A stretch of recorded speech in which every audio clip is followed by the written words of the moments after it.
पुण्यातल्या मोठ्या मोर्चामध्ये मोठी गर्दी बघायला मिळाली आणि इकडे धावपटू ललिता बाबरने देखील या मोर्चात सहभाग घेतला। त्यावेळी तिने काय म्हटलंय नेमकं बघूया। पुण्यात देखील आज मराठा मुख मोर्चाला सुरुवात झाली आणि या मुख मोर्चात भारताची धावपटू ललिता बाबर देखील या ठिकाणी सहभागी झालेली आहेत। तिच्याकडून जाणून घेऊयात। खरं तर कोपर्डी ठिकाणी जी झालेली घटना आहे ती अतिशय म्हणजे खूपच वाईट घटना आहे आणि अशा घटना जर घडत गेल्या तर खूप म्हणजे जे मुलींना जे पुढचं योगदान आहे ते मिळणार नाही आणि ह्यासाठी ह्या गोष्टीसाठी कुठेतरी आळा बसला पाहिजे आणि मुलींना पुढे जाण्यासाठी रस्ते दिला पाहिजे।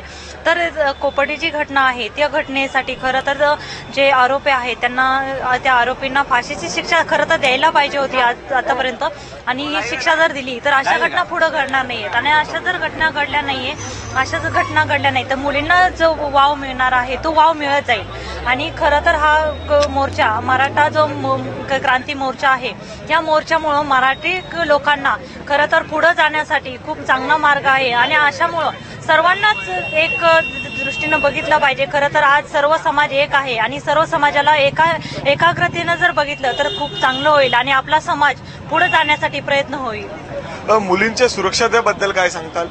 खरं तर मुलींना सुरक्षाही पाहिजे आणि अशा मोर्चामुळे खरं तर मुलींना खूपच काही एक संरक्षण मिळालेलं आहे आणि असं संरक्षण जर मिळालं तर मुली खरं तर पुढे जाऊ शकतील आणि अशामुळे आज मुली ज्या आहेत सर्व पातळीवरती चांगल्या दर्जानं काम करत आहेत। असंच जर मुलींना सपोर्ट मिळाला तर खरं आपल्या महाराष्ट्रामध्ये किंवा देशामध्ये अशा घटना घडणार नाहीयेत।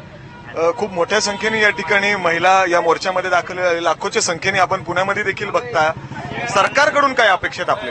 खरं तर सरकार सुद्धा यामध्ये सामील आहे। आता मी न्यूजला बघत होते अजितदादा पण स्वतः सामील झालेले आहेत। खरं तर हे खूपच चांगली गोष्ट आहे। अशामुळे जो समाजामध्ये जे समाजामध्ये घडतंय हे घडणार नाही आणि खरं तर सर्वच गोष्टींमधून अशा गोष्टींमधून जे होतंय त्या घटना खरं तर घडू नयेत आणि ह्या घटनेमुळे जी एक मुलींना जे मिळणारी वाव आहे ती खरं तर खूप अत्यंत महत्वाची होती आणि अशा घटना ज्या घडल्या ही खरंच खूपच वाईट घटना आहे। कारण की मी स्वतः एक मुलगी आहे आणि मी बाहेर फिरते तर अशा गोष्टींना मुलींना एक संरक्षण मिळते आणि अशा घटना घडल्या तर खरं तर आपल्या महाराष्ट्रात खूप दुर्दैव राहील। तर खरं तर ह्याच्यावरती सरकारने पण आपल्या विषयी विचार करावा।